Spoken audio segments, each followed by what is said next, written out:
Hello everyone. तो हमारी last जो क्लास हुई थी उसमें हमने देखा था कि जीएसटी किस तरीका से एप्लीकेबल होता है, जीएसटी प्रैक्टिकली कैसे लगता है, उसमें आईटीसी कैसे मिलता है एंड जीएसटी क्यों आया, कैसे आया, ये सारा डिस्कशन हमने डीप कर लिया है। एकदम डीप डिस्कशन इसके ऊपर कर लिया है, जिसमें आपको अब समझ आ गया होगा कि जीएसटी क्या होता है, जीएसटी से पहले वैट सेल टैक्स कैसे वर्क करते थे, उनमें क्या प्रॉब्लम्स थे, जीएसटी ने प्रॉब्लम को कैसे दूर किया और जीएसटी किस तरीका से लगाया जाता है। ये सारी चीजें हमने कर ली। जिसने भी ये क्लासेस मिस की है, यूट्यूब में हमारा अभी तक का वीडियोस अवेलेबल है। अभी तक हमारी 5 क्लासेस जा चुकी है, तो आप प्लीज यूट्यूब से देख सकते हैं। और सबसे रिक्वेस्ट है, प्लीज चैनल को सब्सक्राइब कर लें, क्योंकि हमारे आने वाली जो भी यूट्यूब में वीडियोस अपलोड होंगी वो आपको डायरेक्टली नोटिफिकेशन आ जाएगा। तो आपको हमसे पूछना नहीं पड़ेगा कि क्लास अपलोड हो गई नहीं हो गई, आपको खुद नोटिफिकेशन आ जाएगा। तो आप यूट्यूब चैनल हमारा सब्सक्राइब कर लें। जो आप हमारा वीडियो ओपन करते हैं तो ऊपर सब्सक्राइब का ऑप्शन आता है, आप उसको क्लिक करके हमारे यूट्यूब चैनल को सब्सक्राइब कर लें, ताकि आगे से सारी वीडियोस आपको मिल पाए। थैंक यू मानसी जी, आपने सब्सक्राइब कर लिया है। ओके, तो अब हम आगे का टॉपिक, जो हमारे जीएसटी में आगे की टॉपिक्स है कि जीएसटी किस तरीके से लगाया जाता है। मतलब मैंने आपको लास्ट क्लास में बताया था कि जीएसटी में हमारे 4 टाइप के जीएसटी होते हैं। ठीक है, हमने लास्ट क्लास में जीएसटी कैसे लगता है कंप्लीट करके फिर हमने जीएसटी का टाइप्स भी देखा था कि जीएसटी में कितने टाइप्स होते हैं। तो जीएसटी में हमारे टोटल 4 टाइप्स होते हैं। मैंने ये आपको लास्ट क्लास में बता दिया था कि जीएसटी में हमारे 4 टाइप्स होते हैं। और ये क्या क्या होते हैं? ये होता है हमारा सीजीएसटी, सीजीएसटी, एसजीएसटी, आईजीएसटी और एक होता है यूटीजीएसटी। तो जीएसटी के फुल फॉर्म तो आप जानते हैं, जीएसटी का फुल फॉर्म होता है गुड्स एंड सर्विसेज टैक्स। तो मैंने आपको बताया था कि हमारा जो इंडिया है, ये हमारा इंडिया में जो गवर्नमेंट होता है, एक होता है सेंट्रल गवर्नमेंट जिसको हम यूनियन गवर्नमेंट भी बोलते हैं, और एक होता है हमारा स्टेट गवर्नमेंट।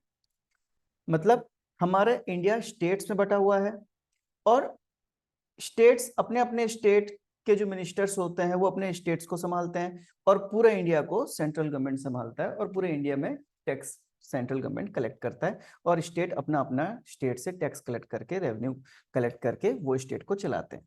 साथ में एक मैंने आपको बताया था कि एक यूनियन टेरिटरी भी होता है, जो जहां पे स्टेट, मतलब उनको ऑटोनॉमी नहीं मिला है, वो खुद की स्टेट के हिसाब से गवर्नमेंट नहीं चला सकते, तो उसके ऊपर यूनियन गवर्नमेंट का शासन आ जाता है, और उसको हम बोलते हैं केंद्रीय शासित, और केंद्रीय शासन बोलते हैं, और इसी को इंग्लिश में बोला जाता है यूनियन टेरिटरी। मतलब वो टेरिटरी, वो एरिया जो यूनियन गवर्नमेंट के अंडर में आ रहा है, तो उसको हम यूनियन टेरिटरी बोलते हैं। तो बताइए, अगर ये यूनियन टेरिटरी है तो क्या इसके ऊपर एसजीएसटी बोला जाएगा? अगर हम इसको एसजीएसटी बोल देंगे तो फिर ये गलत हो जाएगा, क्योंकि इसकी नाम तो अलग हो गया ना, इसका नाम चेंज हो गया। तो उसके लिए हम इसको यूनियन, क्योंकि ये यूनियन टेरिटरी है, तो हम इस जीएसटी का नाम भी यूनियन टेरिटरी जीएसटी बोलते हैं। ठीक है, तो ये हमारा चौथा टाइप होता है। जनरली ये 3 टाइप ही यूज होते हैं, और ये चौथा टाइप, अगर कोई यूनियन टेरिटरी है तो वो अपना नाम एस जीएसटी के बदले यूटी जीएसटी रखता है। ठीक है, तो ये सारे जीएसटी कैसे लगते हैं, ये जीएसटी कब कहाँ कौन सी जीएसटी लगाई जाती है, वो सब आगे हम इस क्लास में आज करेंगे। तो आज आप लास्ट तक बने रहें इस क्लास में, तो आपको जीएसटी का पूरा बेसिक कंप्लीट नॉलेज मिल जाएगा कि जीएसटी कैसे करके लगाया जाता है। तो देखिए, जीएसटी में क्या है, पहली बात तो आप समझिए, जीएसटी किसके ऊपर लगता है? सेल के ऊपर लगता है ना, क्योंकि मैंने बताया कि पहले सेल टैक्स आया था, फिर वैट आया, और फिर जीएसटी आया। तो क्या सेल टैक्स में किसके ऊपर टैक्स लगता था? सेल्स के ऊपर लगता था। वैट के ऊपर भी सेल्स के ऊपर, और जीएसटी भी सेल्स के ऊपर ही लगता है, तो जीएसटी एक सेल टैक्स ही है।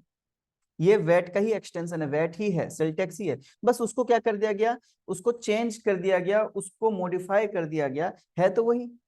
तो जीएसटी भी सेल के ऊपर लगता है, लेकिन हम आगे जब जीएसटी को डिटेल में पढ़ेंगे ना, तो बोला जाता है कि जीएसटी सप्लाई के ऊपर लगता है। देखिए थोड़ा सा वेरिएशन है। जीएसटी मैं आपको बोल रहा हूं, जीएसटी जब भी हम सेल करेंगे जीएसटी लगाएंगे, अगर जीएसटी एप्लीकेबल है तो उस प्रोडक्ट में। लेकिन आगे हम जब जीएसटी पढ़ते हैं वहां बोला जाता है कि जीएसटी सप्लाई के ऊपर लगता है। तो ऐसा क्यों है? क्योंकि कई बार हम जीएसटी मतलब कई बार हम क्या करते हैं, सामान को बेचते नहीं है। देखिए सेल मतलब क्या होता है, सेल का मतलब होता है बेचना। तो कई बार हम सामान को बेचते नहीं है, हम उसको ऐसे ही दे देते हैं। अब बड़ी बात बोलने जा रहा हूं, देखिए होता क्या है ना कि एक होता है, मैंने आपको जो बताया टैक्स इवाजन, मतलब टैक्स की चोरी, ये मैंने आपको वही बताया। और एक होता है टैक्स प्लानिंग, मतलब हम टैक्स की बचत करने की कोशिश करते हैं, है ना। एक होता है टैक्स इवाजन, मतलब टैक्स की चोरी। अच्छा बताइए, टैक्स इवाजन लीगल है कि इलीगल है? जल्दी बताइए चैट में। यदि आपको समझ आ रहा है मैं क्या बताने जा रहा हूं तो बताइए, टैक्स की चोरी लीगल है कि इलीगल है? बताइए जल्दी कि टैक्स की चोरी लीगल है कि इलीगल है। नीसू जी बोल रहे हैं लीगल है। क्या टैक्स की चोरी लीगल है? नहीं, इलीगल, इलीगल, इलीगल जी, इलीगल है ना, मतलब सही नहीं है। सरकार इसके लिए आपको पेनाल्टी लगाएगा, ठीक है। तो इलीगल है। लेकिन टैक्स प्लानिंग लीगल है कि इलीगल है, ये बताइए। हमको सरकार बहुत से ऑप्शन देता है, उससे हम टैक्स प्लानिंग करते हैं। तो टैक्स की प्लानिंग लीगल है कि इलीगल है? टैक्स की प्लानिंग लीगल है, मतलब हम लीगल तरीका से टैक्स को बचा सकते हैं, है ना। ठीक है, तो टैक्स की प्लानिंग लीगल है। अब होता क्या है, ये प्लानिंग होता कैसे है? तो देखिए, सरकार गवर्नमेंट बोलता है कि हम जो हमारे लॉ में, कौन सा लॉ? टैक्स का लॉ। ये टैक्स के लॉ में, नियम कानून में जो नियम हम लिख दिए, जैसा लिख दिए वही मानना पड़ेगा। इसका मतलब जो नियम लिख दिए वो तो मानना पड़ेगा, जो नियम के अंदर नहीं आ रहा है क्या उसको मानना पड़ेगा? नहीं, उसको मानना नहीं पड़ेगा। मतलब अगर वो नियम के अंदर नहीं आ रहा है, इसका मतलब हम उसको यूज कर सकते हैं। समझ आया मैं क्या बोल रहा हूं? तो होता क्या है कि जो गवर्नमेंट टैक्स की लॉ बनाता है ना, तो गवर्नमेंट को बहुत बारीकी से बनाना पड़ता है, क्योंकि अगर वो एक वर्ड भी मिस कर गया तो उस वर्ड को यूज करके हम टैक्स की प्लानिंग कर सकते हैं, मतलब हम टैक्स को बचा सकते हैं। और गवर्नमेंट उसमें कोई ऑब्जेक्शन नहीं कर पाएगा, क्योंकि जैसा गवर्नमेंट बोल रहा है हम वैसा ही कर रहे हैं, है ना। तो यहाँ पे ये जो सप्लाई वर्ड आया, मैं इसको बताना चाह रहा हूं कि होता क्या है कि मान लीजिए अगर आप कोई सामान खरीद के लाए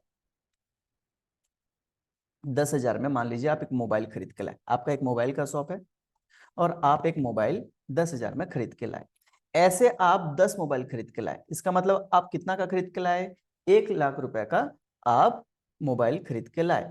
ये आपका क्या हो गया? गुड्स, क्योंकि मैंने बताया था कि जो सामान हम बेचने के लाते हैं उसको गुड्स बोलते हैं। मान लीजिए 1 लाख में ना आपका 10,000 का जीएसटी लगा, तो टोटल आपको कितना पड़ा? 1,10,000 टोटल आपको कॉस्ट पड़ा है। चलिए यहां तक समझ आया क्या? प्रैक्टिकली मैं समझा रहा हूं, तो यहां तक आपको क्लियर है कि 1 लाख का मोबाइल खरीद के लाए, 10,000 का जीएसटी पे करे, टोटल हमको मोबाइल पड़ा 1,10,000 का। इसका मतलब एक मोबाइल हमको 11,000 का पड़ा, हमको कॉस्ट। इस मोबाइल को हम 15,000 में बेचते हैं, 4,000 रुपये अपना प्रॉफिट जोड़ के हम इस मोबाइल को बेचते हैं 15,000 में। तो हुआ क्या कि ये जो जीएसटी हम दे के आए हैं परचेज के ऊपर, इसको मैंने आपको बताया था कि इसको हम बोलते हैं इनपुट जीएसटी। और ये जीएसटी जब भी हम इस मोबाइल को बेचेंगे, मतलब ऐसा नहीं है कि एक मोबाइल को ही बेचेंगे पर्टिकुलर तो उसी का जीएसटी, हम जो भी आउटपुट हमारा जीएसटी निकलेगा, हम सेल करके जो भी हमारा आउटपुट जीएसटी निकलेगा, हम उससे इस इनपुट जीएसटी को माइनस कर सकते हैं। आपको याद है ना पिछला एग्जाम्पल ये वाला, ये देखिए हम यहाँ पे सामान खरीद के लाए, पे करके आए 80 रुपया गवर्नमेंट को, तो यहाँ पे अपना जो भी आउटपुट आता है, जो भी टैक्स हम कलेक्ट करते हैं उससे 80 रुपया माइनस कर देंगे और बैलेंस सरकार को देंगे। वही चीज मैं यहाँ बता रहा हूँ। तो हम यहाँ पे क्या करेंगे, जो भी हमारा आउटपुट जीएसटी आएगा उससे हमारा जो इनपुट मतलब जो परचेज मतलब खरीदी के समय जो जीएसटी हम दे के आए हैं, हम उस सामान के बिक्री के समय जो जीएसटी लगाए हैं कस्टमर से, तो वो जीएसटी सरकार को देना चाहिए। तो उस जीएसटी से हमारी खरीदी वाली जीएसटी को हम माइनस करके बाकी पैसा सरकार को दे देते हैं, इन सिंपल वर्ड। ठीक है, तो ये होता है हमारा सिस्टम जिसको हम बोलते हैं सेट ऑफ जीएसटी। ये सब चीजें हमने लास्ट क्लास तक कवर कर लिया था, तो जिसको भी यहाँ पे प्रॉब्लम है प्लीज आप पहले की वीडियोस बाद में देख लेंगे, अभी क्लास करिए लेकिन पहले की वीडियोस देख लेंगे, तभी जाके आपकी पूरी 100% क्लैरिटी आएगी। तो हम इसको बोलते हैं सेटअप। अब देखिए हुआ क्या कि मान लीजिए इस 10,000 में से 10 पीस जो मोबाइल में से 2 पीस आप अपने घर ले गए, है ना, 2 पीस आपने घर ले गया, तो ये मोबाइल एक पीस आपको कितना पड़ा है, जीएसटी के साथ 11,000 पड़ा है, मतलब इसमें जीएसटी कितना जुड़ा हुआ है, 2,000। तो आप क्या करें, 2,000 का जीएसटी आप इनपुट ले लिए, मतलब माइनस कर दिया अपने बिजनेस से जो भी आपको जीएसटी देना था। मान लीजिए आप 8 पीस मोबाइल को बेच दिए, 8 पीस मोबाइल को आप कितना में बेचे, 15,000 बेचे, है ना। तो आपको जीएसटी आप कितना लगाए, 15,000 के ऊपर 1,500 पर पीस, है ना, आप 1,500 पर पीस के हिसाब से जीएसटी लगा दिए, और 8 पीस का आपका जीएसटी का कितना हो जाएगा, आपका 8 पीस का जीएसटी का हो जाएगा 8 इंटू 1,500, 12,000 रुपीज। इतना आपका आउटपुट जीएसटी बनता है, आउटपुट जीएसटी। चलिए मैं आपको फिर से एक बार यहां लिख देता हूं। मैंने बोला आपको आप 10 पीस मोबाइल खरीद के लाए, 10,000 प्लस 1,000 जीएसटी, टोटल 11,000 इंटू 10 के हिसाब से 1,10,000 का। इसमें आपका इनपुट जीएसटी बनता है 10,000 का। ठीक है, उसके बाद नेक्स्ट में आपको बताया कि आप इस 10 पीस में से 8 पीस 15,000 के हिसाब से सेल करें, और 2 पीस आप घर ले गए, घर ले गए अपने यूज के लिए। तो 8 पीस जीएसटी का आउटपुट जीएसटी कितना होगा, तो देखिए 8 इंटू 15,000 के हिसाब से 10% के हिसाब से 1,500 रुपए जीएसटी आप कलेक्ट किए।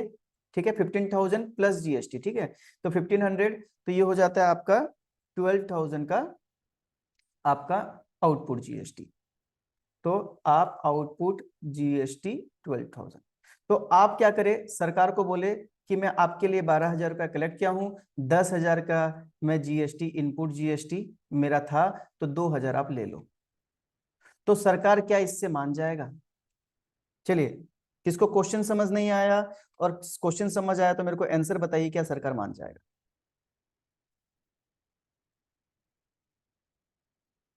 नहीं, सरकार नहीं मान जाएगा। उमर जी ये प्रैक्टिकली है।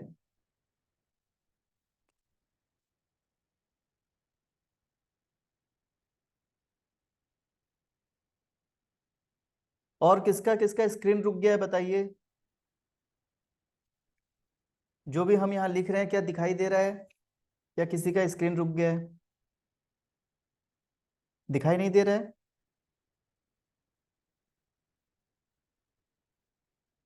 एक मिनट, कुछ इशू होगा, देख लेते हैं।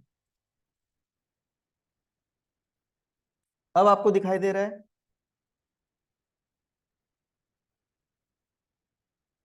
अब आपको दिखाई दे रहा है। चलिए ठीक है, हम एक बार रिपीट कर दे रहे हैं, कुछ इशू था, फिर से मैं बता रहा हूं। कि हम यहाँ पे क्या बताना चाह रहे हैं। देखिए, मैंने आपको बताया कि हम जो सेल करते हैं, अगर हम कोई गुड्स को सेल करते हैं, ठीक है, ओके चलिए, अभी आपको शो हो रहा है, ठीक है, कुछ इशू था, अब आपको शो करेगा।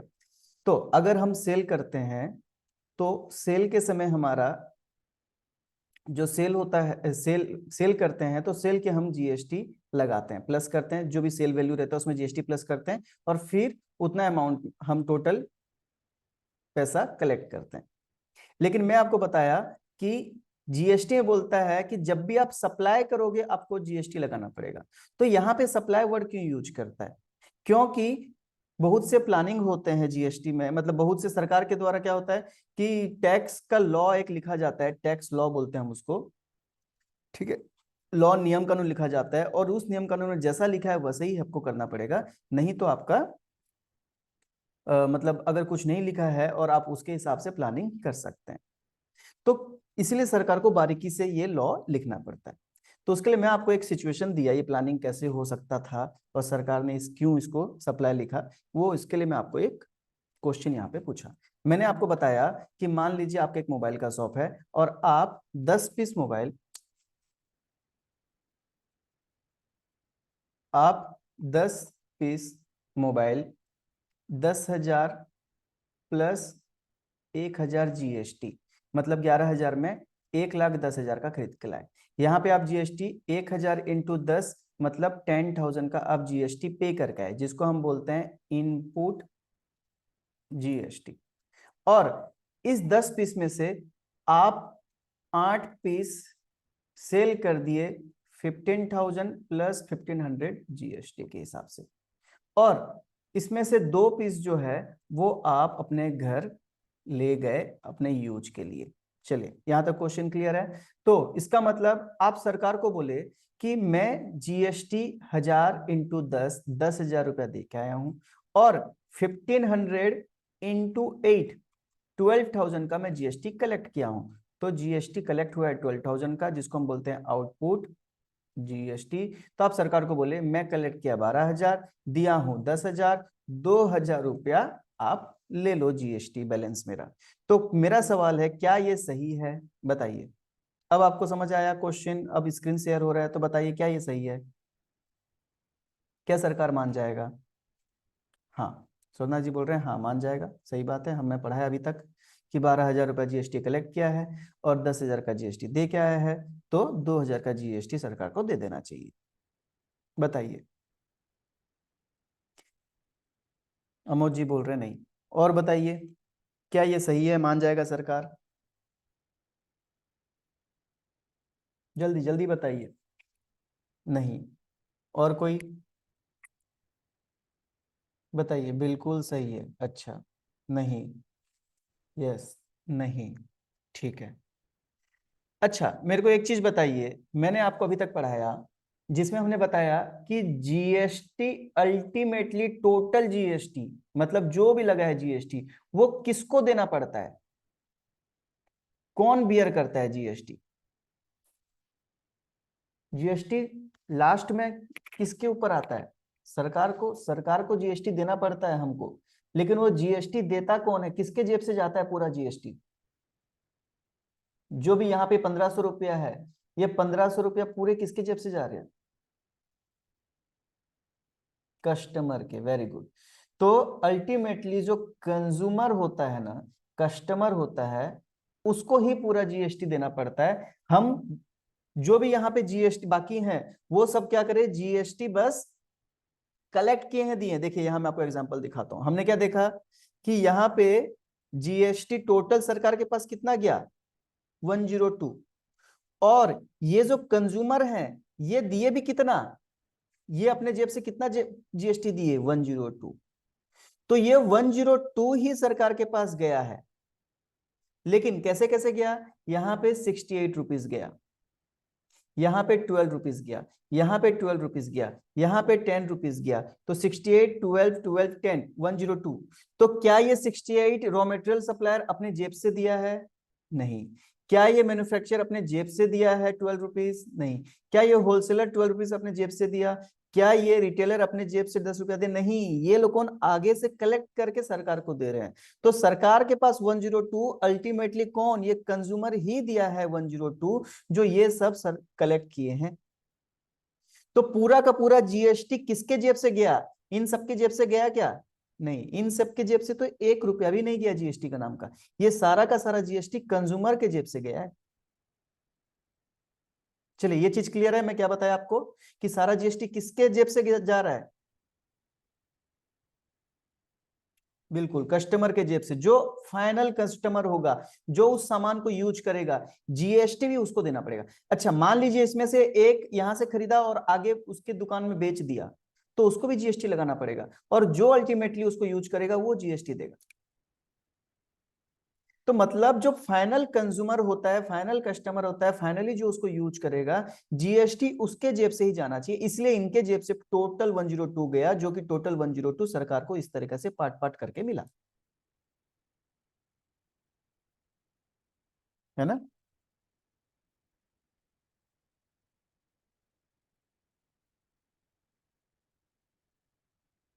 ठीक है, तो इसके लिए इनके जेब से टोटल इस तरीके से 102 रुपीज गया, और वही सरकार को पार्ट पार्ट करके मिला। तो यहां पे देखिए, यहां पे हम बोले सेल हुआ 8 पीस, लेकिन 2 पीस जो है वो घर ले गए। तो ये 2 पीस के कंज्यूमर कौन हुए? ये 2 पीस कौन कंज्यूम करा, बताइए। अगर हम 2 पीस घर लेके चले गए, तो ये 2 पीस कंज्यूम कौन करा? हम करे, शॉपकीपर किया, जिसकी शॉप है उसने कंज्यूम कर लिया। तो इसका मतलब जीएसटी तो उसी को देना चाहिए ना, शॉपकीपर को जीएसटी देना चाहिए कि नहीं चाहिए, बताइए। क्योंकि वो खरीद के लाया, लेकिन यूज तो खुद कर लिया ना। तो सरकार बोलेगा कि तुम यूज कर लिए तो तुम आगे वाले से जीएसटी नहीं लिए, क्योंकि तुम ही मेरे कंज्यूमर हो। तो तुम हो तो जीएसटी, यहां तक का जीएसटी तुम मुझे दो। समझ आया? तो उसके लिए कस्टमर बोला, सॉरी, जो शॉपकीपर है वो बोला कि मैं तो सेल किया ही नहीं हूं, सेल के ऊपर जीएसटी लगता है ना, मैं तो सेल किया नहीं। तो गवर्नमेंट बोला ठीक है, सेल नहीं, अब सप्लाई नाम देंगे हम। तो आप खुद को सप्लाई करें ना। बोले सेल, मैं तो सेल किया नहीं, मैं तो खुद को पैसा कहां दिया, मैं तो 10,000 भी नहीं दिया, है ना। तो उसके लिए सरकार बोला ठीक है, तुम सेल नहीं किए, लेकिन तुम सप्लाई किए हो, और अगर खुद को भी सप्लाई करते हो, विदाउट पेमेंट भी करते हो, फ्री में भी करते हो, तब भी तुमको जीएसटी देना पड़ेगा। मतलब लास्ट जिसके पास गया, वो अगर फ्री में भी किसी को देता है, तो जीएसटी उसी को भरना पड़ेगा। इसका मतलब मान लीजिए इसमें से 2 पीस नहीं, 1 पीस वो घर ले गया, और 1 पीस वो दान दे दिया, डोनेशन दे दिया। तो बताइए, अब ये 1 पीस का जीएसटी क्या सरकार माफ कर देगा, क्योंकि वो दान दे दिया, डोनेशन दे दिया, पैसा नहीं लिया? नहीं, वो 1 पीस का जीएसटी जो 1,000 रुपया इनपुट है, उसको भी उसको कैंसिल करना पड़ेगा। क्यों? क्योंकि सरकार बोलता है तुम दान दो, दक्षिणा दो, तुम जो करो, मुझे नहीं पता। तुम जीएसटी अगर अगर तुम जीएसटी दोगे नहीं, तो तुम जीएसटी लोगे भी नहीं। तो उसके लिए इस 2 पीस का जो 2,000 का जीएसटी है, वो अपना इनपुट यहां पे नहीं ले सकता। तो हमको यहाँ पे 10,000 का इनपुट नहीं, 8,000 का दिखाना पड़ेगा, क्योंकि 2 पीस का जीएसटी का इनपुट कैंसल करना पड़ेगा, क्योंकि वो अल्टीमेटली सेल नहीं हो पाया। और आपको इनपुट तभी मिलेगा जब आप सेल करोगे। तो आप सेल करें 8 पीस, तो 8 पीस का ही इनपुट आपको मिलेगा। तो बताइए, अब सरकार को कितना देना पड़ेगा? 4,000 रुपया देना पड़ेगा। 2,000 देने से काम नहीं चलेगा। ये चीज समझ आया? चलिए जल्दी बताइए मैसेज में, क्या ये समझ आया? चैट में जल्दी बताइए, या किसी का कुछ डाउट है?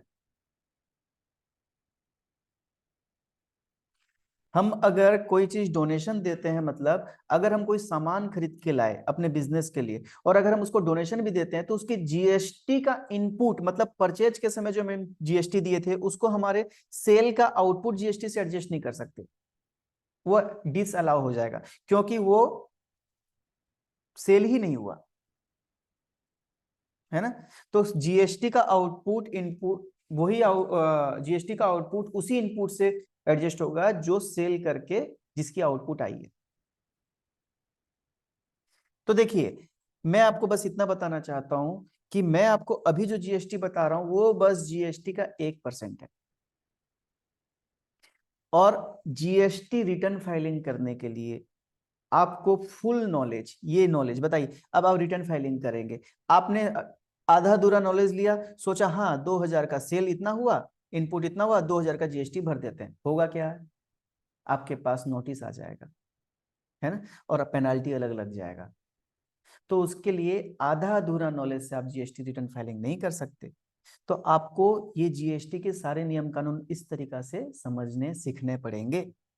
मैं इसलिए बता रहा हूं क्योंकि कई जन बस हमारी ये क्लासेस करके सोचते हैं कि अब हमको जीएसटी आ गया, अब हम रिटर्न फाइलिंग कर देंगे, बस वो रिटर्न फाइलिंग का कुछ एक दो वीडियो यूट्यूब से देख लेते हैं, 3B कैसे ओपन करना है, 3B कैसे फाइल करना है, ठीक है, और कर देते हैं। लेकिन होगा क्या, उससे बाद में आपको पेनाल्टी लगना स्टार्ट हो जाएगा। क्यों, आपने 2000 कम दिया, सरकार बोलेगा आपका 2000 रुपया जीएसटी बैलेंस है जो आपने नहीं दिया है, और सरकार जिस दिन से आप नहीं दियो उस दिन से आपको मान लीजिए 1 साल के बाद पता चला तो 1 साल का पर डे के हिसाब से आपके ऊपर पेनाल्टी चार्ज कर देगा। और पर डे के हिसाब से 100 रुपीज के हिसाब से मान लो आपका पेनाल्टी, तो आपका जीएसटी या 2000 का जीएसटी 2000 और या फिर और ज्यादा आपको जीएसटी का पेनाल्टी देना पड़ जाएगा। तो उसके लिए जीएसटी रिटर्न फाइलिंग के लिए आपको पूरा फुल नॉलेज चाहिए। इसमें बहुत से नियम कानून है जो कि हम अलग से जीएसटी रिटर्न फाइलिंग की क्लासेस में करते हैं। अभी हमारा ये टैली का बेसिक जीएसटी चल रहा है, तो आप ये ध्यान दीजिए कि हम यहाँ पे फुल जीएसटी अभी नहीं सीखे, हम जीएसटी का बस 1% यहाँ पे सीखे। चलिए, ये चीज आपको समझ आ गया कि यहाँ पे मैं आपको एक चीज बताया कि यहाँ पे हम इसको सप्लाई क्यों बोलते हैं, प्लानिंग क्यों होता है, और इसको सप्लाई बोला जाता है क्योंकि आप भले सेल ना करे हो, आप किसी को डोनेशन में दे दियो, सप्लाई कर दियो जस्ट बिना पैसे के, तब भी आपको यहाँ पे जीएसटी का इनपुट कैंसिल करना पड़ेगा। मतलब आप 10,000 नहीं 8,000 जीएसटी कर सकते हो क्योंकि 2000 का जीएसटी आप आगे सेल नहीं करे। चलिए, यहाँ तक क्लियर है सबका। तो फिर हम आगे बढ़ेंगे, जल्दी बताइए चैट सेक्शन में, क्योंकि आज थोड़ा मुझे पता नहीं चल पा रहा है कि आप तक बात पहुंच पा रही है कि नहीं। तो जल्दी बताइए क्या आपको क्लियर है ये सब चीज यहाँ तक, तो हम आगे बढ़ेंगे। ठीक है, चलिए। तो अब आगे सवाल आता है कि हम जीएसटी को हम किस तरीके से लगाते हैं। तो देखिए, हम जब भी सप्लाई सेल, मतलब हम आगे सेल करते हैं तो हमको जीएसटी लगाना पड़ता है। अगर उसके ऊपर जीएसटी एप्लीकेबल है तो, मतलब अगर वो जीएसटी फ्री है, मतलब उसको जीएसटी से बाहर किया गया तो जीएसटी नहीं भी लगाना पड़ता, बहुत उसको बोलते हैं एग्जेम्प्टेड गुड्स, है ना, जिसके ऊपर जीएसटी नहीं लगती है। ठीक है, तो हम उसको जीएसटी अगर लगाना है, अगर सर उसके ऊपर जीएसटी परसेंटेज लगता है तो हम उसके ऊपर जीएसटी लगाएंगे। अब सवाल उठता है हम कौन सा जीएसटी लगाएं, एसजीएसटी लगा, सीजीएसटी लगाएं, एसजीएसटी लगाएं, आईजीएसटी लगाएं, यूटीजीएसटी लगाएं, कौन सा जीएसटी लगाएं। तो देखिए उसका एक छोटा सा, लेकिन थोड़ा कंफ्यूजिंग रहता है, तो हम उसको डिटेल में करेंगे। कॉन्सेप्ट तो छोटा सा है,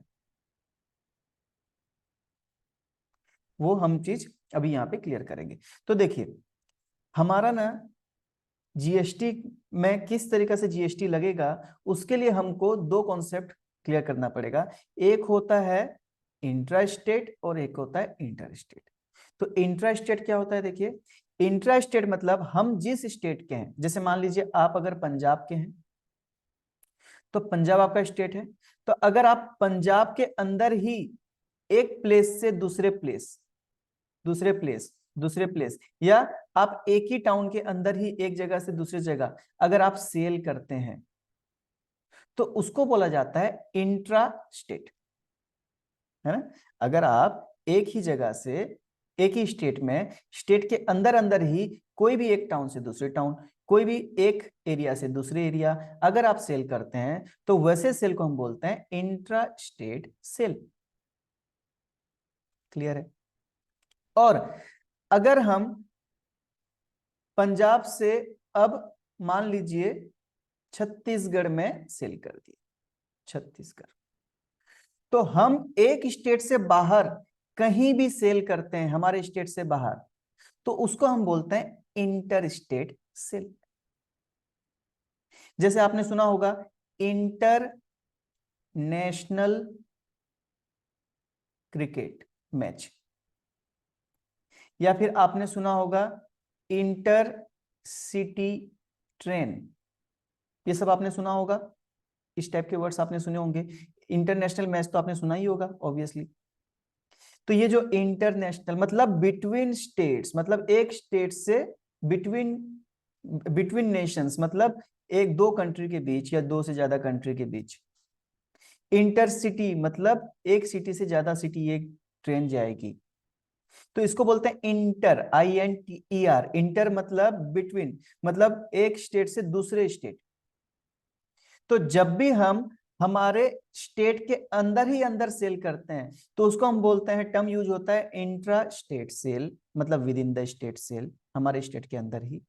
और जब भी हम अपने स्टेट से बाहर सेल करते हैं, चाहे वो दूसरा कोई स्टेट हो, ये कोई यूनियन टेरिटरी, जहां भी हमारे स्टेट से बाहर सेल करते हैं तो उसको हम बोलते हैं इंटर स्टेट सेल। ठीक है?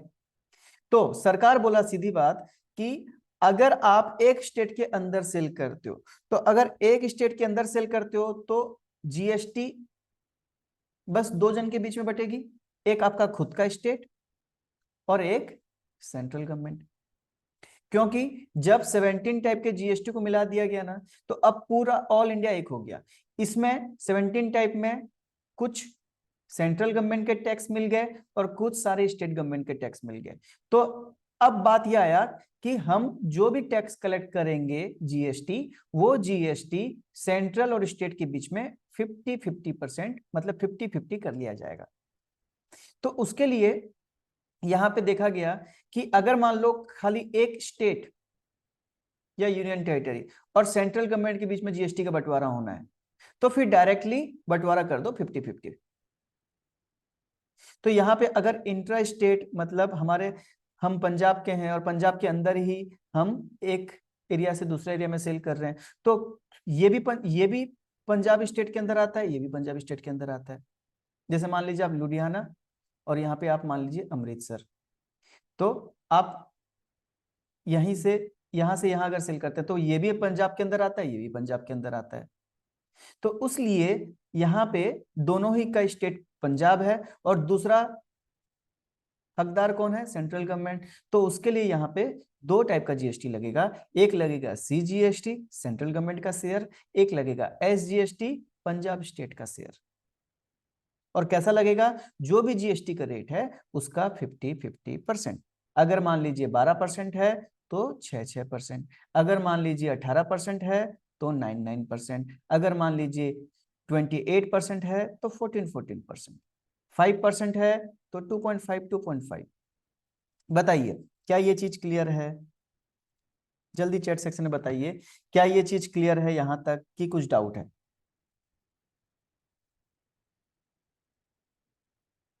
ठीक है। तो अगर हमारा एक ही स्टेट के अंदर में कहीं भी सेल होगा तो हम दो टाइप के GST लगाएंगे, एक CGST, एक SGST। CGST मतलब सेंट्रल गवर्नमेंट का शेयर CGST को मिलेगा, और स्टेट जो भी हमारा स्टेट है उसको हम SGST बोलेंगे। तो जो स्टेट है उसको अपना शेयर 50% मिल जाएगा, और जो GST का रेट रहेगा उसका आधा आधा दोनों को दे दिया जाएगा, मतलब CGST आधा और SGST आधा। अगर मान लीजिए हम स्टेट नहीं, हम यूनियन टेरिटरी, मतलब मान लो आप जम्मू कश्मीर में रहते हो और जम्मू कश्मीर के अंदर ही कहीं पे भी ट्रांजैक्शन हो रहा है, मतलब जम्मू से कश्मीर में, जम्मू से श्रीनगर में, कहीं भी इस तरीके से अगर ट्रांजैक्शन हुआ, तो दोनों का ही स्टेट जम्मू कश्मीर है, लेकिन ये स्टेट नहीं है, ये क्या है? ये यूनियन टेरिटरी है। तो उसके लिए बस यहाँ पे क्या हो जाएगा, SGST के बदले हम लिखेंगे UTGST, और CGST तो इसके लिए भी सेम है, सेंट्रल गवर्नमेंट, तो CGST। तो यहाँ पे हो जाएगा एक UTGST, एक CGST, 50-50% ऑफ द रेट। मतलब अगर 12% है तो CGST 6%, UTGST 6%। अगर 18% है तो CGST 9%, UTGST 9%।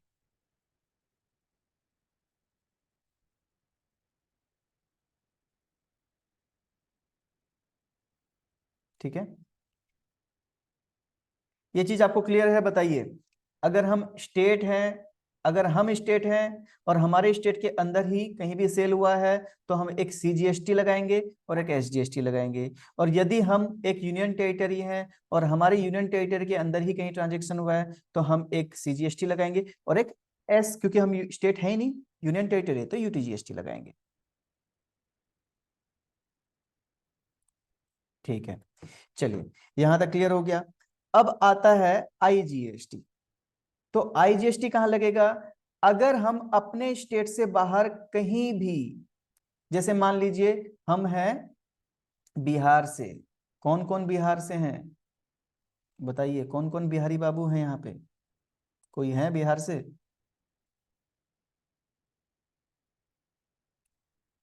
कोई आज बिहार से कनेक्टेड है क्या? तो देखिए, अगर हम बिहार से हैं, अच्छा अमोद जी बिहार से हैं, वेरी गुड। तो देखिए, अगर हम बिहार से हैं और हम बिहार से मान लीजिए छत्तीसगढ़ में, छत्तीसगढ़, ठीक है, छत्तीसगढ़ में हम सेल कर दिए, मान लीजिए हम महाराष्ट्र में सेल कर दिए, मान लीजिए हम जम्मू कश्मीर में ही क्यों ना सेल कर दिए, मान लीजिए हम बाहर एक्सपोर्ट भी करते हैं, हम USA भेज दिए, तो हम अपने बिहार से कहीं भी बेचें, जी आउटसाइड इंडिया भी भेज दिए, ठीक है, कहीं भी बेचें, तो हमारे ऊपर लगता है IGST। लेकिन आउटसाइड इंडिया जो होता है ना, उसको हम बोलते हैं एक्सपोर्ट, और एक्सपोर्ट के ऊपर कोई भी GST, कोई भी टैक्स को सरकार नहीं लगाता। ये चीज जाने रहिए, लेकिन लगना चाहिए अगर लगेगा कहीं फ्यूचर में कभी भी तो लगेगा IGST। ठीक है, तो हम कहीं भी सेल करें, अपने स्टेट से बाहर अगर गया तो हम लगाएंगे कौन सा GST? IGST। ठीक है, इंटीग्रेटेड GST। अच्छा, इसको IGST क्यों बोले? क्योंकि बताइए, अब यहाँ पे कौन कौन से स्टेट आ गए? एक हमारा स्टेट बिहार, एक जहां हम सेल करें मान लीजिए जम्मू कश्मीर, जम्मू कश्मीर, और सेंट्रल गवर्नमेंट तो हमेशा साथ में रहेगा ही रहेगा। तो यहाँ पे अब 3 हो गए, तो किसको कितना कितना दें? 50-50 तो हो नहीं सकता। तो उसके लिए अब हम क्या कर दिए, एक पूरा का पूरा GST 12% अगर है तो पूरा का पूरा 12% जो GST का रेट है फुल IGST उतना, उस आइटम के ऊपर पूरा IGST उतना रेट से लगा के हम गवर्नमेंट को दे देंगे। अब गवर्नमेंट अपना बंटवारा खुद कर लेगा, हमको टेंशन नहीं है। ठीक है, तो इसको बोलते हैं हम इंटर स्टेट ट्रांजेक्शन्स, मतलब अपने स्टेट से बाहर का ट्रांजेक्शन्स, और उसमें हम लगाते हैं IGST, integrated GST, full rate से, जो रेट परसेंटेज है उसी रेट से पूरा एक GST। चलिए, होप आपको ये चीज समझ आ गया कि GST का CGST, SGST, UTGST, IGST कब कब कैसे कैसे लगता है। ठीक है, तो इसको थोड़ा सा और क्लियर कर देता हूं मैं।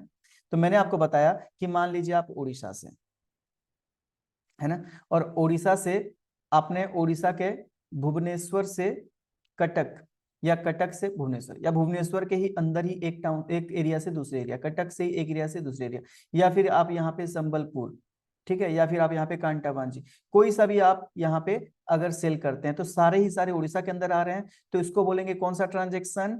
इसको बोलेंगे इंट्रा स्टेट ट्रांजेक्शन। और यहाँ पे हमारा CGST, SGST 50-50%, 50% बोल रहा हूं मैं, ठीक है, 50% का मतलब होता है 50-50, मतलब जो भी रेट है उसका 50-50, मतलब अगर 12% है तो 6-6, 18% है तो 9-9, इस तरीका से हमारा GST लग जाएगा।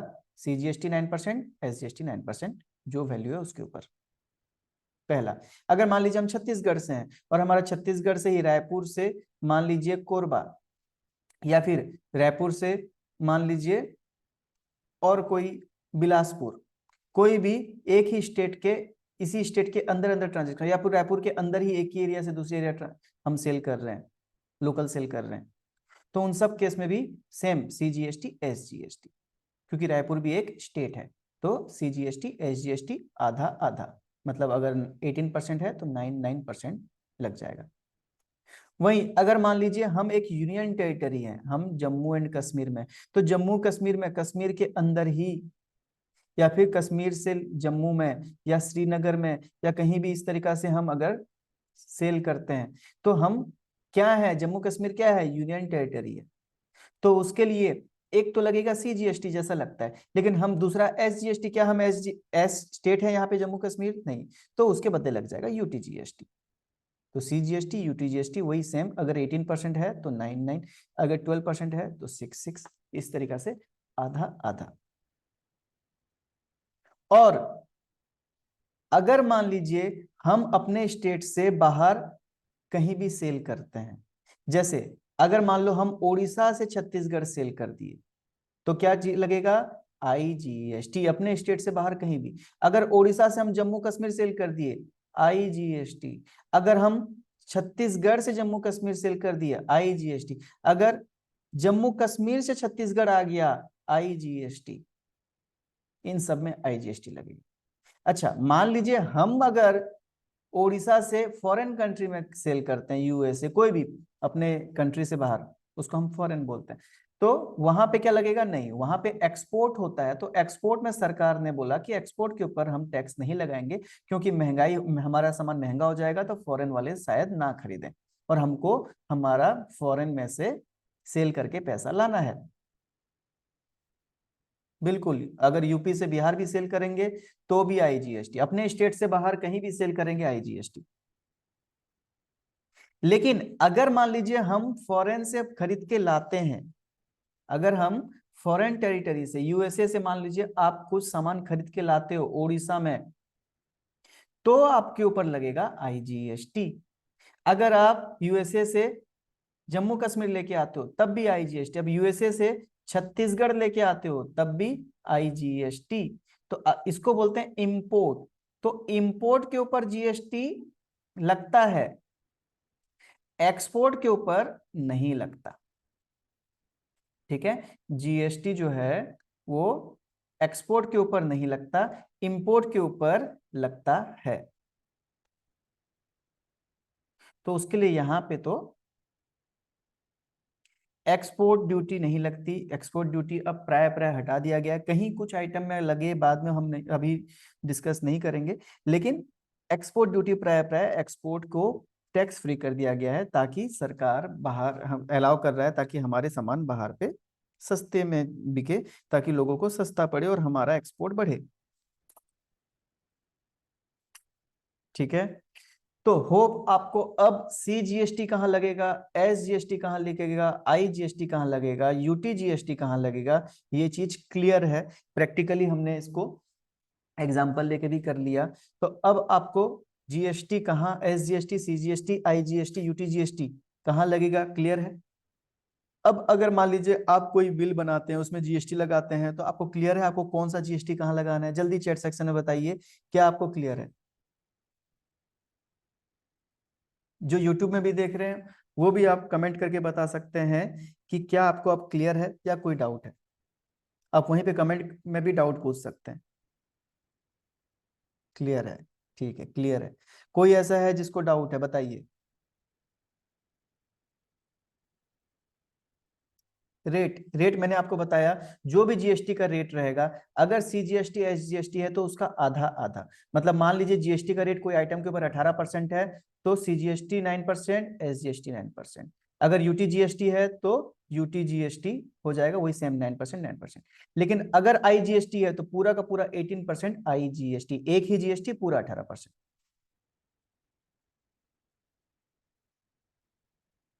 ठीक है, इस तरीके से GST का परसेंटेज लगेगा। मतलब मान लीजिए आप एक सामान 1000 रुपए में बेचे, उसके ऊपर 18% GST लगता है, तो अगर आप CGST SGST लगाएंगे तो CGST, वहां पे CGST हो जाएगा 18%, मतलब टोटल 180, 1000 का 18% मतलब होता है कितना, 180 रुपए, तो 90 रुपीज, 90 रुपीज SGST CGST, इस तरीके से टोटल 1180 हो जाएगा। लेकिन अगर मान लीजिए आप IGST लगा रहे हैं तो पूरा 180 एक साथ IGST लिखेंगे और वही वन, मतलब अमाउंट तो सेम ही आएगा अगर रेट सेम है तो, लेकिन बस ये टाइप अलग अलग हो जाते हैं इस तरीके से। जी, सभी आइटम के ऊपर GST अलग अलग रेट होता है, उसको याद रखने की कोई जरूरत नहीं है। वो आपको पूरा लिस्ट आप नेट में गूगल में जैसे ही आप मारते हैं आपको प्राय प्राय मिल जाता है कौन से आइटम क्या GST रहता है। और हमारा जो बिजनेस रहता है उसका रेट हमको एक बार पता चल जाता है तो हम उसी को ही लगाते रहते हैं, तो उसको ज्यादा याद करने की, ज्यादा टेंशन लेने की जरूरत नहीं पड़ती है।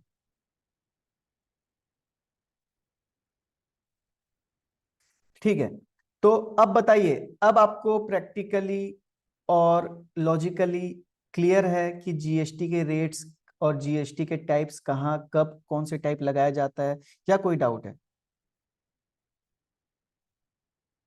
100% क्लियर है कि कोई 1% भी डाउट रह गया है? क्लियर है, क्लियर है, क्लियर है। Okay, okay, no doubt. Swarna ji okay, ठीक है। तो इस तरीका से हमारे ये GST के टाइप्स लगते हैं। चलिए, तो ये मेन टॉपिक हमको आज क्लियर करना था। तो अब हम आगे आपको रिवाइज करा देते हैं कि CGST मतलब क्या होता है। CGST मतलब central goods and services tax, GST।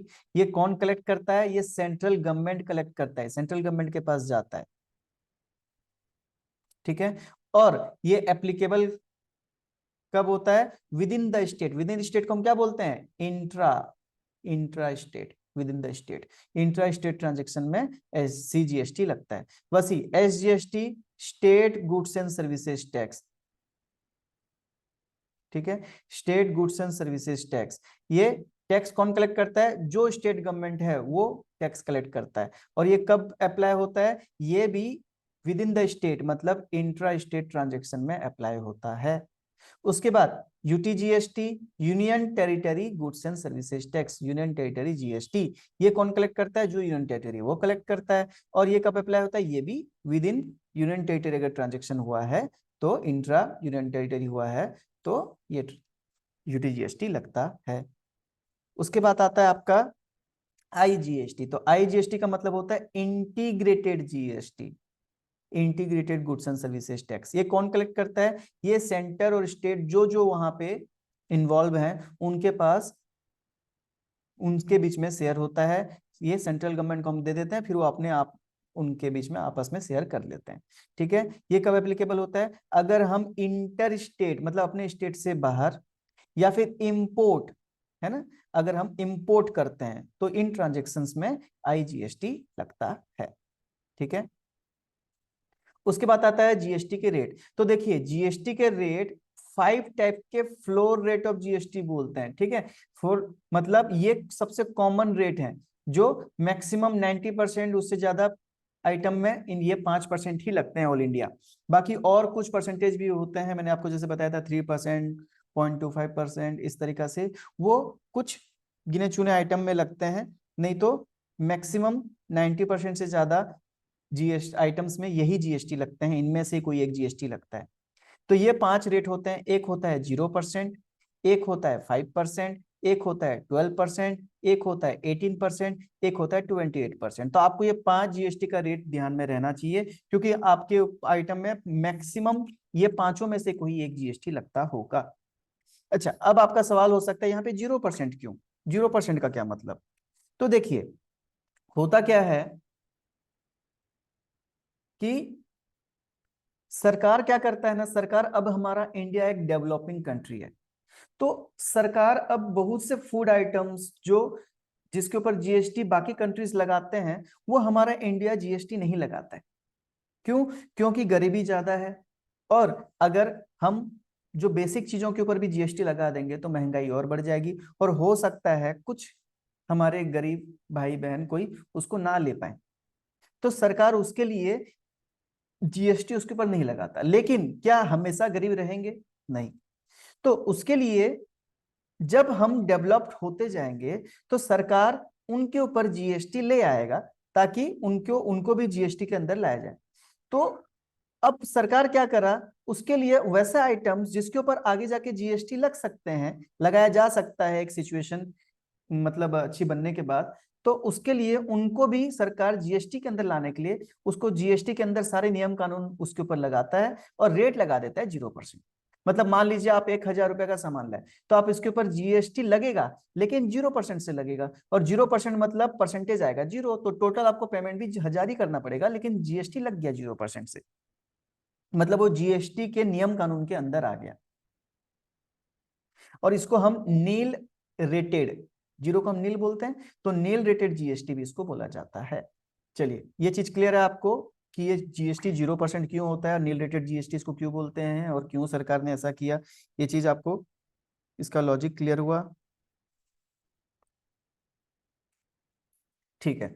उसके बाद नेक्स्ट, जो हमारे आइटम ऐसे होते हैं जो बेसिक नीड्स के होते हैं और जो थोड़े से मतलब एकदम बेसिक नीड्स के ऊपर सरकार 0 लगा दिया। मान लीजिए कोई आइटम है जो मान लीजिए थोड़ा सा आप अगर अर्न कर रहे हैं तो आप उसको खरीदते हैं, मतलब आप जीएसटी 5% तक देने लायक हैं उस आइटम के ऊपर, क्योंकि वो आइटम कोई नेसेसिटी गुड्स नहीं होता है कि बिना खाए आप रह नहीं पाएंगे, जी नहीं पाएंगे, ऐसा नहीं होता है। तो वैसे आइटम्स के ऊपर सरकार 5% की जीएसटी लगाता है।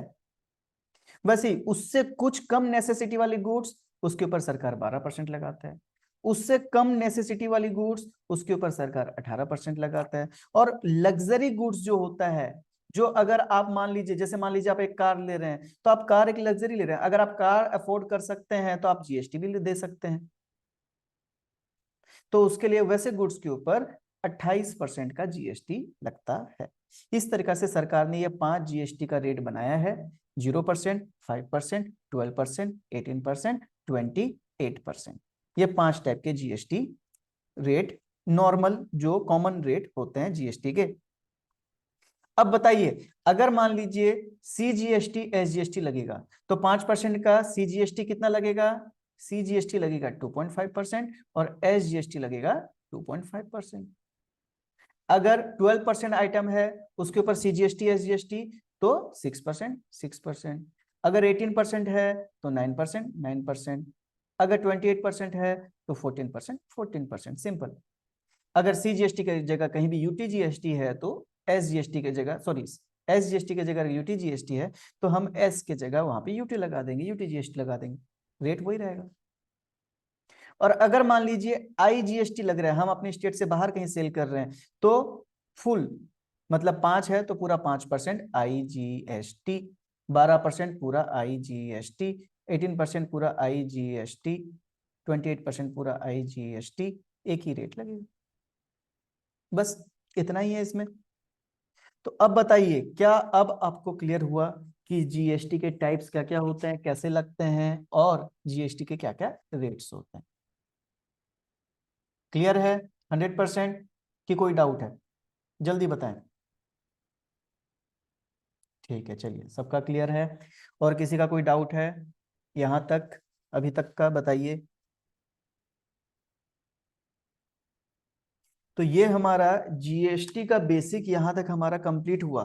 तो अब बताइए, अभी तक आपको कुछ डाउट है? क्योंकि हमने पूरा जीएसटी को आपको एक प्रैक्टिकल अप्रोच के द्वारा आपको पूरा जीएसटी का हिस्ट्री, ज्योग्राफी सब कुछ बता दिया। तो अब बताइए, आपका कोई डाउट है जीएसटी में यहां तक? चाहे वो टाइप्स हो, चाहे वो प्रैक्टिकली कैसे लगता हो, या फिर उसमें प्रॉब्लम्स क्या थे, और उसमें रेट्स हम कैसे लगाते हैं, कहाँ कहाँ कौन से रेट लगता है, कितने रेट से लगता है, कौन कौन से टाइप जीएसटी कहाँ का लगता है। यहाँ तक अगर आपको कोई भी डाउट है तो आप कमेंट कीजिए और चैट सेक्शन में यहाँ पे बताइए। जो यूट्यूब से हैं तो कमेंट करिए। क्लियर है? क्लियर है। कंपनी बनाना, बस अब हम जीएसटी के बाद कंपनी बनाना सीखेंगे। बताइए, क्लियर है? हर किसी को क्लियर है? क्लियर है, ठीक है।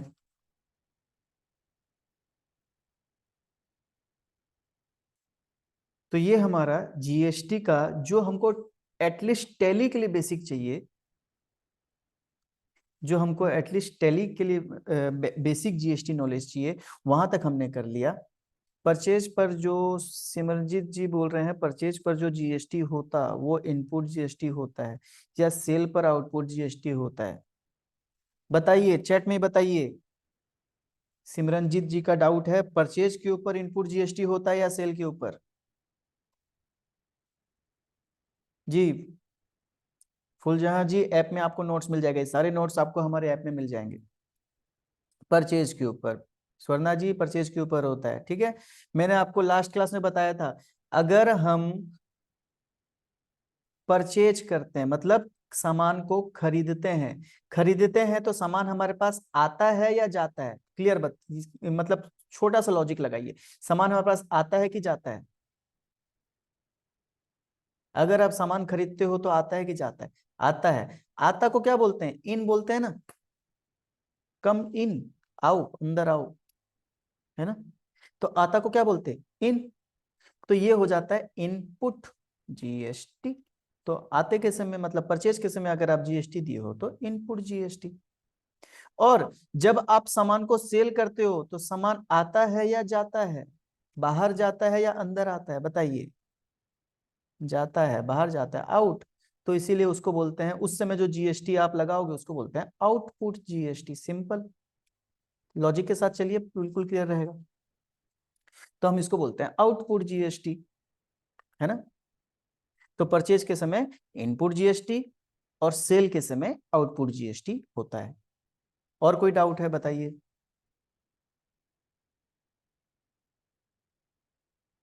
चलिए, यहां तक और कोई डाउट है? ये हमारा जीएसटी का आपको टाइप्स और जीएसटी को कैसे लगाना है, सीजीएसटी कहाँ लगता है, एसजीएसटी कहाँ लगता है। देखिए, आप जब टैली करेंगे, अगर मैं आपको सीधा टैली स्टार्ट करता जैसे बाकी सब जगह किया जाता है, तो आप यही कंफ्यूज रह जाते हैं कि मैं यहाँ पे जीएसटी कौन सा लगाऊं, सीजीएसटी लगाऊं, एसजीएसटी लगाऊं, आईजीएसटी लगाऊं, यूटीजीएसटी लगाऊं, कितना कितना लगाऊं, आप यहीं पे कंफ्यूज हो जाते। तो उसके लिए हमने पहले आपको पूरा जीएसटी क्लियर किया कि कहाँ सीजीएसटी लगता है, कहाँ एसजीएसटी लगता है, कहाँ आईजीएसटी लगता है, कहाँ यूटीजीएसटी लगता है, कितने कितने परसेंटेज से लगते हैं। तो हाँ बिल्कुल, बहुत से टैली क्लासेस में क्या होता है, आपको डायरेक्टली टैली ओपन करते हैं, कंपनी बनाना सिखा देते हैं, एक दो दिन कंपनी बनाने बोलते हैं, उसके बाद जीएसटी को स्किप कर देते हैं, बोलते हैं जीएसटी आपको बता देंगे, बस यहाँ पे आप ये इनपुट डाल दीजिए। जीएसटी के बारे में और भी आगे बताएंगे, अभी जितना रिक्वायरमेंट है हम उतना बता के अब टैली स्टार्ट करेंगे आगे। यहाँ से आप टैली स्टार्ट कर सकते हैं, तो हम आगे टैली स्टार्ट करेंगे, फिर जीएसटी का आगे और बताएंगे। जी राम कुमार, आप सेंटर जाते हैं जी टैली के लिए, बहुत अच्छा, बताइए। बिल्कुल, तो आपको पहले जीएसटी का नॉलेज दिए, आपको कंपनी बनाना जो सिखाए, आपको जीएसटी का नॉलेज दिए, नहीं करवाए। वही प्रॉब्लम है कि अगर आप टैली सीख रहे हैं और आपको इस तरीका से स्टेप बाय स्टेप नहीं सिखाया जाएगा, तो बताइए क्या आप टैली परफेक्टली कर पाएंगे? बिल्कुल बिल्कुल। प्रीति, आप कहाँ से हैं प्रीति? प्रीति बोल रहे हैं नहीं सिखाए, राम जी बोल रहे हैं नहीं सिखाए।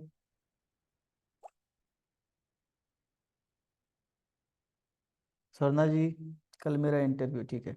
बनारस से प्रीति हैं, वहां भी नहीं सिखाए। तो हर जगह क्या होता है, आपको डायरेक्टली टैली, टैली का सॉफ्टवेयर ना अकाउंटिंग बताते हैं ना जीएसटी बताते हैं, और आगे भी आपको बस एक एक अकाउंटिंग मतलब टैली के एंट्रीज आपको दिखा देते हैं, साथ में करवा देते हैं और बोलते हैं आपकी टैली हो गई। तो क्या आप इससे टैली परफेक्टली सीख पाएंगे? और क्या आप अगर कहीं जॉब करने जाएंगे तो ये नॉलेज के साथ जो आपको अभी बताया जा रहा है, ये नॉलेज के साथ क्या आप जॉब मतलब आप पा पाएंगे? क्या आपको जॉब दिया जाएगा? नहीं, वो आपको जॉब नहीं मिलेगा। कैसे मिलेगा बताइए, आपको नॉलेज ही नहीं है अगर उस चीज की, तो आपको क्यों जॉब दिया जाएगा? आपको तो जॉब इसलिए दिया जा रहा है ताकि आपको सब नॉलेज हो, आप उनको हेल्प कर पाओ। अगर आपको खुद को नॉलेज नहीं है तो आपको जॉब क्यों दिया जाएगा? अगर आप उस एम्प्लॉयर की जगह होते, आपके पास कोई जॉब लेने आता, उसको नॉलेज नहीं रहता, वो उसको बस सॉफ्टवेयर को ओपन करना, क्लोज करना और एक दो एंट्री करना आता, तो क्या आप उसको जॉब देते? ऑब्वियसली बात ऑब्वियस है, आप भी उसको नहीं देते।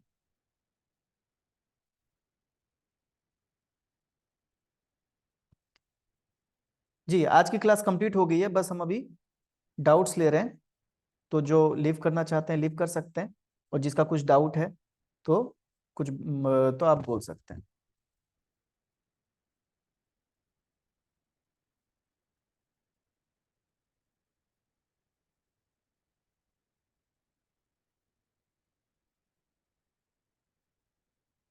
राम जी, आपका सवाल फिर से पूछें, चैट में ऊपर चले गया है।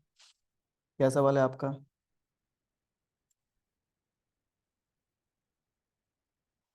एक्सपोर्ट के ऊपर जीएसटी क्यों नहीं लगती? मैंने आपको अभी बताया कि हमारी सरकार जो है वो एक्सपोर्ट ज्यादा से ज्यादा हो ये सोचती है।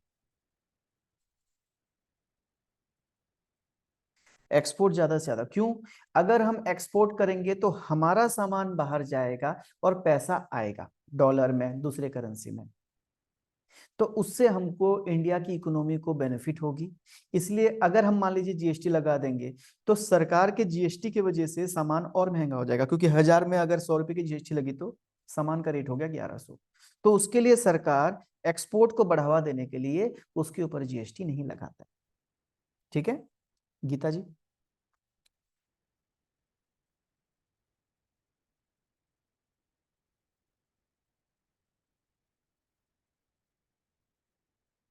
टेली का एग्जाम देखिए, आप जहां से अगर कहीं कर रहे हैं तो वो आपको कोई दूसरे लैंग्वेज में सिखा रहे हैं तो लैंग्वेज में अगर आपका एग्जाम लेते हैं तो अलग बात है, नहीं तो नॉर्मली इंग्लिश में ही होता है। और बेटर है आप कोई भी कहीं से भी हो, आप इंग्लिश में सीखें। देखिए, आप मोबाइल चलाते हैं ना, आप जूम चला रहे हैं, तो हर कोई आप इंग्लिश में कर रहे हैं, तो इंग्लिश में करने में क्या प्रॉब्लम है? बस उसके जो वर्ड्स हैं थोड़े से समझ जाएंगे तो आप ऑल इंडिया कहीं भी टैली कर पाएंगे, हर जगह आप यूज कर पाएंगे। अगर आप अपने ही लैंग्वेज तक सीमित रहेंगे तो आप आगे जाके आपके फ्यूचर में आपको प्रॉब्लम आएगा।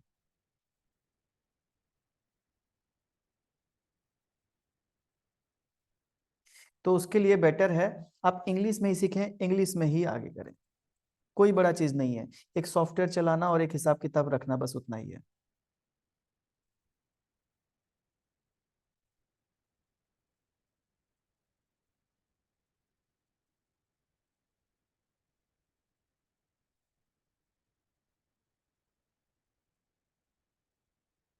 नहीं, मैं जॉब नहीं कर रहा हूँ सिमरन जी।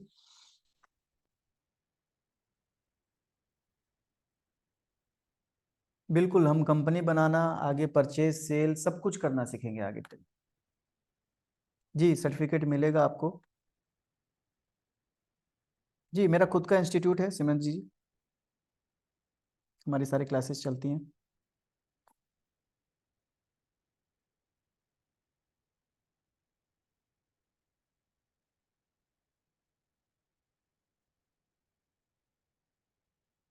नेक्स्ट क्लासेस में हम टैली में ही आगे कंपनी बनाना और टैली का जो हमारा इंटरफेस है सब चीज से स्टार्ट करेंगे। जी रामकुमार जी, डिपेंड करता है, ऑब्जेक्टिव टाइप भी होता है, प्रैक्टिकल भी होता है। खाली ऑब्जेक्टिव टाइप करके क्या कराएंगे आपसे बताइए? आपको तो पूरा प्रैक्टिकली कंपनी क्रिएट करके सारे एंट्रीज करके दिखाना होगा।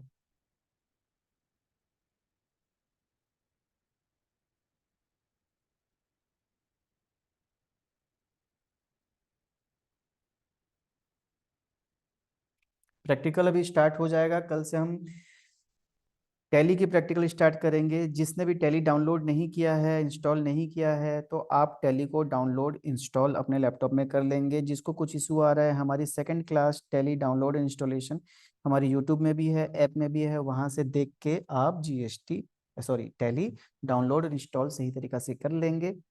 जिसके पास लैपटॉप कंप्यूटर की सुविधा नहीं है तो प्लीज़ आप कहीं से कोशिश करके, अगर आपको लैपटॉप कंप्यूटर की कुछ 1 घंटा 2 घंटा का अगर आपको मिल जाता है तो आप हमारे रिकॉर्डेड क्लास देख के भी वहाँ पे वापस से प्रैक्टिस कर सकते हैं।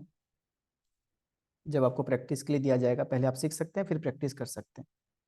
या फिर फ़ोन में भी आप देख सकते हैं, यूट्यूब में आजकल बहुत से तरीका दिया जा रहा है जिससे फ़ोन में अगर जी टैली अगर इंस्टॉल होता है तो आप उसको ट्राई कर सकते हैं। जी, एक्सेल भी होता है इम्पोर्टेंट, एक्सेल की ज़्यादा लंबी क्लास नहीं रहती है, एक्सेल भी बाद में हो गया हमारा। टैली आपको 2.0.1 डाउनलोड करना है, 3 वाला नहीं करना है। 3 में अभी एजुकेशन मोड में प्रॉब्लम आ रहा है।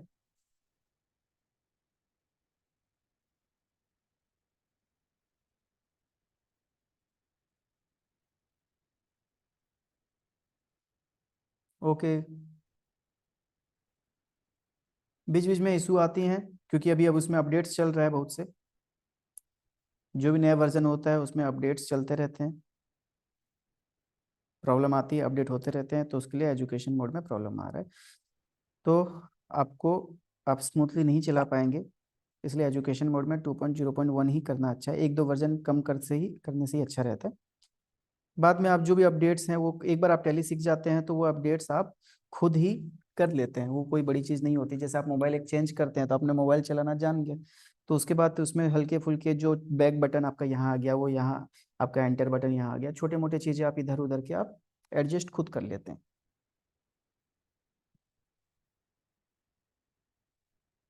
टेली प्राइम हमारा कल से टेली प्राइम स्टार्ट हो जाएगा, इसलिए आप जो भी डाउनलोड इंस्टॉल नहीं कर रहे हैं कर लें। कल हम टेली का आपको इंटरफेस कैसा होता है, उससे पहले हम थोड़ा सा आपका थ्योरी और लेंगे, क्योंकि आपको वहाँ समझना पड़ेगा कि टैली के अंदर में अकाउंट्स वगैरह कैसे बनता है, उसका एक थ्योरी लेंगे, उसका फिर हमको टैली में ले आएंगे।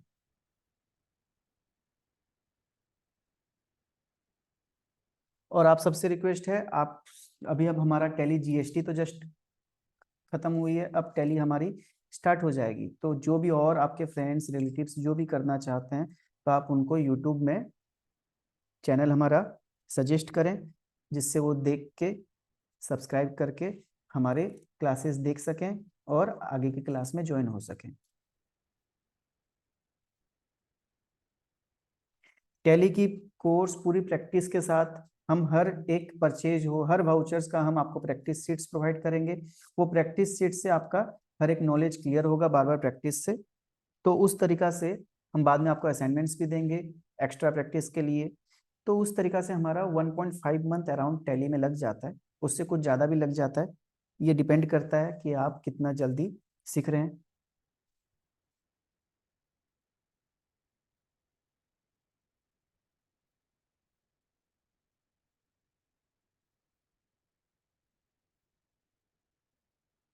अरमान जी, मुझे पर्सनली मैसेज करिए, स्क्रीनशॉट दीजिए क्या प्रॉब्लम आ रहा है ऐप में। असाइनमेंट्स पीपीटी सब कुछ आपको हमारे ऐप में मिलेगा, उसके लिए आपको हमारा ऐप डाउनलोड करना पड़ेगा, वहाँ पे आपको सब चीज़ मिल जाएगा स्टडी नोट्स में। अकाउंटेंट बनने के लिए आपको सब चीज़ की नॉलेज चाहिए, आपको टैली की तो चाहिए, साथ में आपको जीएसटी की, इनकम टैक्स की, क्योंकि आप एक बिजनेस में हर चीज़ का हिसाब किताब रखते हैं। ऐप आप हमको मैसेज कीजिए, या फिर आप हमारे यूट्यूब चैनल में जाके वहाँ पे आप डिस्क्रिप्शन में देख सकते हैं, ऐप का लिंक वहाँ आपको मिल जाएगा, या फिर मैसेज कीजिए तो आपको ऐप का लिंक मिल जाएगा, बी यूनिक एकेडमी के नाम से आपको ऐप मिलेगा।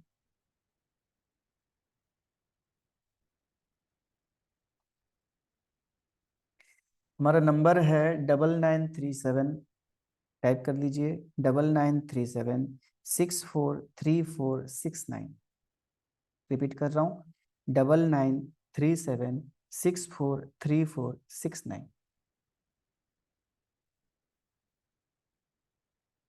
बिल्कुल, इनकम टैक्स के बारे में भी क्लास लेंगे। आपको हमने डायरेक्ट टैक्स क्या होता है वो तो बता दिया, उसके आगे हम आपको इनकम टैक्स के हेड्स क्या क्या होते हैं, 5 हेड्स ऑफ इनकम टैक्स होते हैं, वो 5 हेड्स के बारे में भी हम क्लास करेंगे। टाइमिंग, जी टाइमिंग हम शायद आगे चेंज कर सकते हैं। आपको एक पोल आएगा, जो भी हमारे व्हाट्सएप कम्युनिटी में ऐड नहीं है वो कम्युनिटी में ऐड हो जाएं, क्योंकि वहाँ पे आपको पोल आएगा जिसमें हम क्लास की टाइमिंग थोड़ा एक्सटेंड करने का सोच रहे हैं, तो वहाँ पे आपको टाइमिंग का ऑप्शन दिया जाएगा। बहुत से लोगों को टाइमिंग का प्रॉब्लम आ रहा है, तो हम थोड़ा सा लेट करने वाले हैं क्लासेस को, क्योंकि हमको भी थोड़ी सी प्रॉब्लम आ रही है, तो आपको कम्युनिटी में बता दिया जाएगा। 26 ईयर्स के बारे में बताया जाएगा, आगे हर चीज़ों के बारे में आगे बताया जाएगा।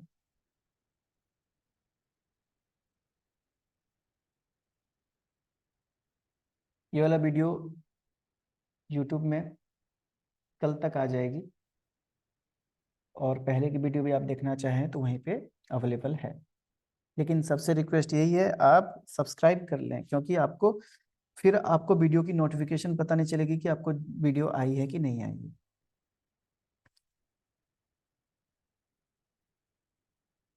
और प्लीज़ आपको जो वीडियो यूट्यूब में जैसी पसंद आए आप वहाँ पे कमेंट करके लाइक करके बताएं, ताकि हमको भी मोटिवेशन मिलता है कि आपको क्लास पसंद आ रही है।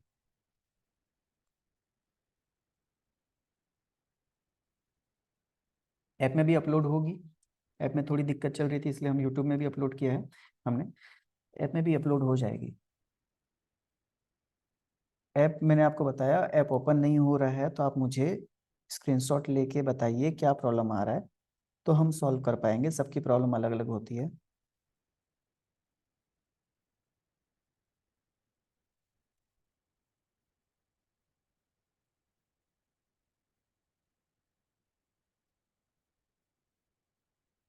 सबकी नॉलेज आपको थोड़ी थोड़ी चाहिए रहेगी अगर आप अकाउंटेंट एज अकाउंटेंट वर्क करना चाहते हैं, क्योंकि अकाउंटेंट हर चीज़ों के बारे में मतलब उसको नॉलेज चाहिए रहता है, और वो पूरा आपका बिजनेस का हिसाब किताब अगर संभालता है तो उसमें सब चीज़ आ जाती है।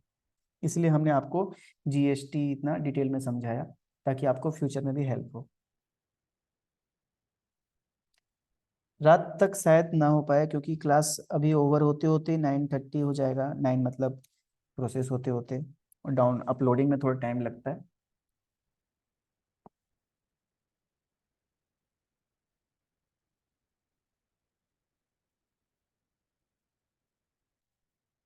ओके, चलिए। होप आप सबका बुक कीपिंग के बारे में बताएंगे। बिल्कुल, बुक कीपिंग अकाउंटिंग पूरा आपका डाउट क्लियर होगा, जिससे आपको टैली में आगे अकाउंटिंग में कोई दिक्कत नहीं आएगा। हर चीज़ आपको डिटेल में समझाया जाएगा। ग्रुप्स क्या होते हैं, कौन से ग्रुप कैसे वर्क करते हैं, बैंक में सेविंग अकाउंट क्या होता है, करेंट अकाउंट क्या होता है, इन्वेस्टमेंट में म्यूचुअल फंड क्या होता है, शेयर कैपिटल क्या होता है, डिवेंचर्स क्या होते हैं, फिक्स्ड डिपॉजिट क्या होता है, करेंट आरडी रेकरिंग डिपॉजिट्स क्या होता है, एवरीथिंग आपका क्लियर किया जाएगा।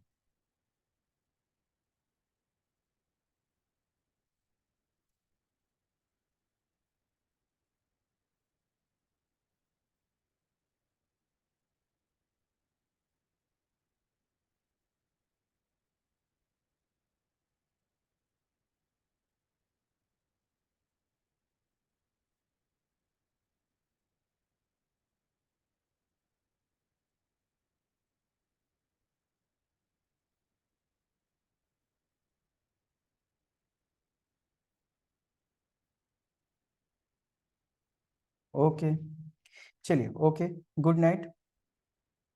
मैंने नंबर बताया 9937, ऑफिस का नंबर है ये। इसमें आप मैसेज करने से आपको रिप्लाई मिल जाएगा। 9937 643469। 9937 643469।